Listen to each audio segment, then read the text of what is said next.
Sri Gurubhyo Nama children, welcome to online session. Already we are dealing with French Revolution. Already I told so many events that has led to the French Revolution. One by one we have seen in detail. In the previous page I told you King Louis XVI, he has decided to introduce a tax. So we are going to see from that. Why? Already you know the reasons why he has to introduce a tax. Already his ancestors has waged wars and they have completely drained the treasury. Moreover, he has to maintain the immense palace at Versailles. For that he need money. He has to maintain an army. For that he need money. He has to run the government institutions, universities. For everything he needs money. So already the war depth was greater. So he has decided to introduce a tax. In those days, even though he has decided to introduce a tax, he cannot do this according to his will alone. He has to consult with the political body which was called as, we can call it as a Estate General. So we are going to see how, as already King Louis XVI has decided to introduce a tax, so he cannot impose the tax according to his will alone. He has to consult with a political body. We can call that political body as Estate General. So Estate General is a political body where the three estates, they will send their representatives to that political body. The representatives who belong to all the three estates will be there in that Estate General. So King Louis XVI, before imposing the tax, he has to consult with the Estate General. So here we have seen already this Estate General is a political body where all the three estates, they will send their representatives.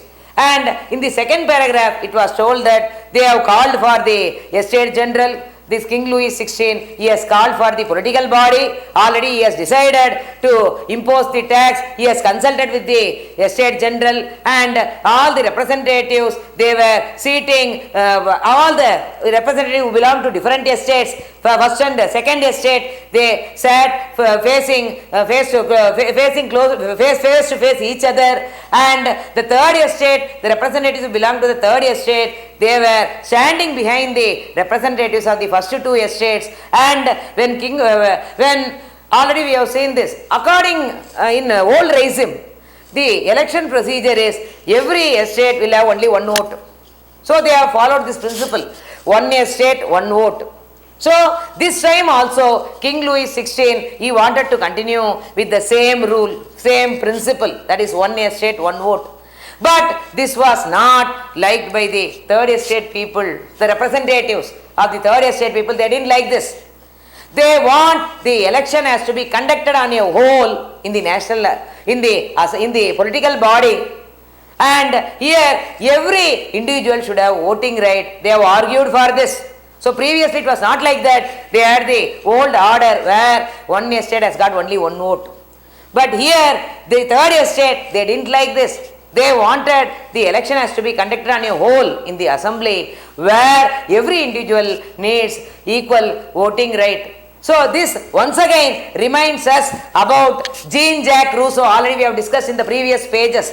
JeanJacques Rousseau, who was a French philosopher, he has written a book called Social Contract. Already we have studied. So social contract, actually the government should be formed. So government should be in such a way there should be a mutual contract between the people and the elected representatives. So once again this principle reminds us about the French philosopher JeanJacques Rousseau, who has written a book called Social Contract, where he has clearly told that a government should be formed based on the contract between the people and the elected representatives. So the king, he didn't accept this. He has refused this. When the third estate people asked for every individual should have voting right, the King Louis XVI, he didn't accept this proposal. So the representatives of the third estate, they have come out, they have left the assembly, and we are going to see in the last paragraph what is happening there, and we are going to see there are two important people here this paragraph talks about the formation of the National Assembly. We are going to see what is that and who are the two important people who made the people, how they became, how they brought popularity for this, everything we are going to see in detail. So King Louis XVI had to increase taxes for reasons you have learned in the previous section. Already I told you, he has got so many reasons. How do you think he could have gone about doing this? In France of the old regime, the monarch did not have the power to impose taxes according to his will alone. He cannot impose the tax according to his will.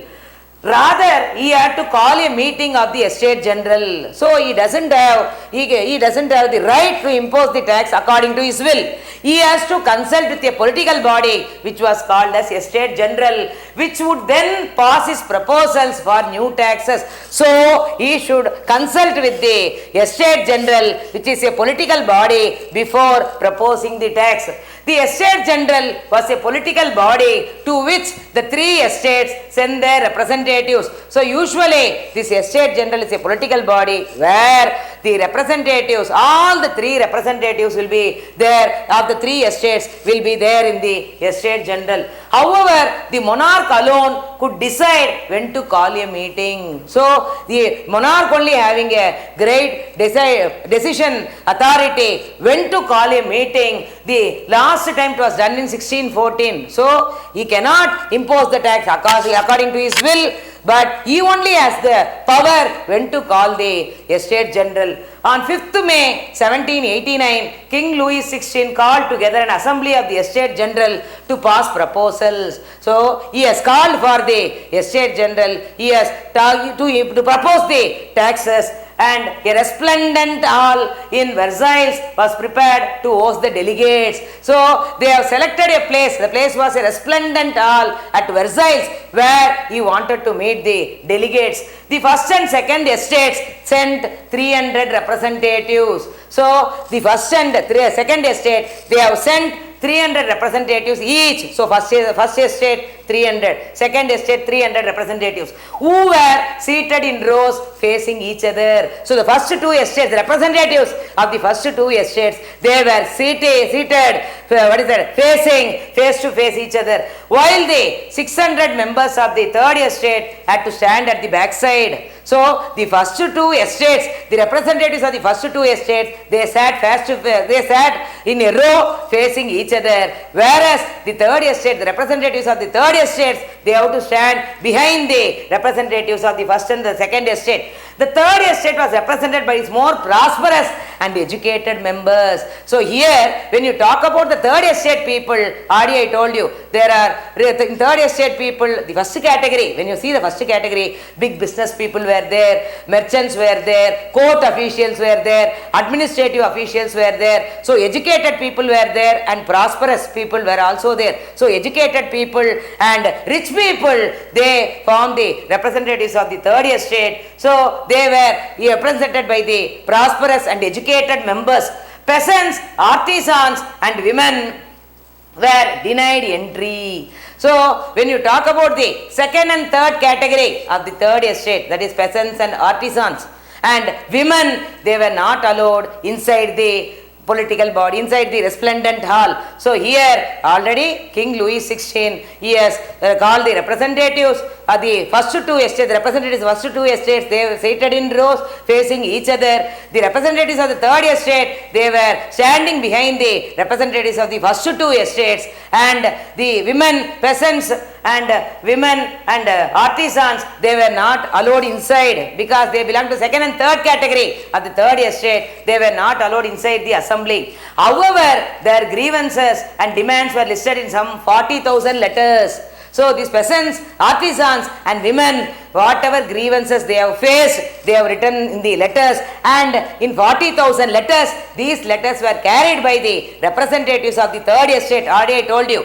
the representatives of the third estate consisted of But rich people, prosperous people were there and educated people were there. So they have brought along with them the letters, 40,000 letters stating the grievances of the third estate. Voting in the estate general in the past had been conducted according to the principle that each estate had one vote. So King Louis XVI, he wanted to follow the same principle according to the old regime. The principle is one estate, one vote. Election will be conducted based on the principle that one estate has got only one vote. This time too, King Louis XVI was determined to continue the same practice. So this time also he started to continue with the same practice. But members of the third estate demanded that voting now be conducted by the assembly as a whole, where each member will have one vote. So here, this time, the third estate people, as already we have seen, educated and prosperous educated people were there. So this time when the King Louis XVI decided to follow the same principle that one estate has got one vote, the third estate people, they didn't like this. They wanted the election should be conducted as a whole in the assembly, where each member will have a voting right. So this was one of the democratic principles put forward already. This here we have to remind it reminds us about the French philosopher JeanJacques Rousseau. Already told you, there were so many French philosophers who has written books, and they started to create awareness among the people about liberty, equality and freedom, etc. Here, when the third estate people demanded for every individual should have voting right, here once again we are think about the JeanJacques Rousseau, who wrote a book called Social Contract. The social contract, when the king rejected his proposal. So when third estate people, when they told that every individual should have voting right, so King Louis XVI, he doesn't accept this. He didn't accept this. So the third estate people, they left out. So they walked out of the assembly. They came out of the assembly and they started to revolt against King Louis XVI. They started to protest against King Louis XVI. And here if you move towards the right hand side, there are some important dates. This is very, very important. So you will be getting one more questions based on this. So here in 1774, King Louis XVI became King of France. Already we have seen the first and second pages we have seen. King Louis XVI, 1774, when he has ascended the throne, the treasury has been completely empty. That we have seen already. So it talks about the old regime. And 1789, convocation of estate general. So third estate people, they have started to form a political body which was called as national, that is estate general. We are going to say the Bastille is stormed, peasant revolts in the country. Already we have seen 14th July 1789, one of the most important event that took place in French Revolution, that is storming of Bastille. And again I told that there were revolts by peasants in the countryside. And 1791, a new constitution has been framed. According to the constitution, the powers of the monarch has become limited, and the individuals, the citizens, they have given some basic rights. And 1792 to 1793, France became a republic. The king is beheaded. The king has been completely beheaded. Overthrow of the Jacobin Republic. So a directory rules France. So Jacobin Republic has been completely overthrown. A directory rules France. In 1804, Napoleon becomes an emperor of France. So in 1804, Napoleon Bonaparte, he has become the emperor of France, and he has conquered large parts of Europe. And in 1815, he was defeated at Waterloo. So all these details, important facts based on this, you will be getting one more question. So I want everybody to go through this. The next one. As these third estate people, when they placed their demand that every individual should have voting right, this was not accepted by King Louis XVI. So these third estate people, they came out of the assembly. So the representatives of the third estate viewed themselves as spokesmen for the whole French nation. They viewed themselves as spokesmen for the whole French nation. On 20th June, they assembled in the hall. So these representatives of the third estate, they assembled in the hall of the indoor tennis court on the in the grounds of Versailles. So the representatives of the third estate, they met in the hall of the indoor tennis court in the grounds of Versailles. they declared themselves a national assembly. So these people, they started to form a political body which was called as National Assembly. So they swore that they should not disperse from that place till a constitution has been framed for the France, and they wanted to limit the powers of the monarch. So this paragraph clearly tells that when the third estate people, when they demanded for every individual should have voting right, this was opposed by the king. So the third estate people, they came out of the assembly. So what they have done, they met at the hall of the indoor tennis court in the ground of Versailles.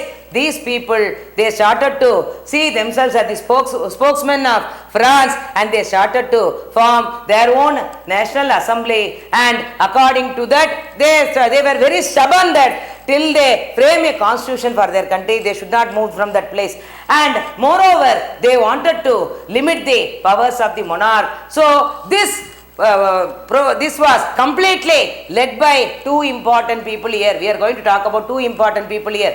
One is Mirabeau, the other one is Abesius. So there are two different people here who made this very popular, which has led to these two people, led to the formation of National Assembly. Here one is Mirabeau, the other one is Abesius. This Mirabeau, he belonged to a noble family, he belonged to a rich family.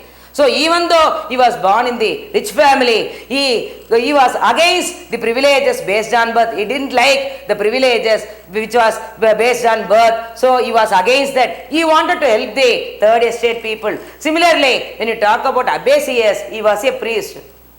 So here they were led by Mirabeau and Abesius. Mirabeau was born in a noble family but was convinced of the need to do away with a society of feudal privileges. So already we have seen that the rich people, they enjoyed feudal dues, feudal privileges. They start to extract the feudal dues from the peasants. So he was against this. Even though he belonged to a noble family, he was against this. So he wanted to help the third estate people. So he brought out a journal and delivered powerful speeches to the crowds assembled at Versailles. He started to give very powerful speeches so that in order to attract the public towards him, and this was done at Versailles. So this is an important event. So there are two important people who played a greater role. One was Mirabeau, the other one is Abesius. Mirabeau, even though he was a noble, he doesn't like privileges based on birth. Moreover, he doesn't like feudal privileges which were enjoyed by the aristocrats and rich people in the society. He really wants to help the third estate people. The other person was Abesius. He was also a priest. So these two people played a greater role in forming the National Assembly. So up to this I am concluding. We will see the next page tomorrow.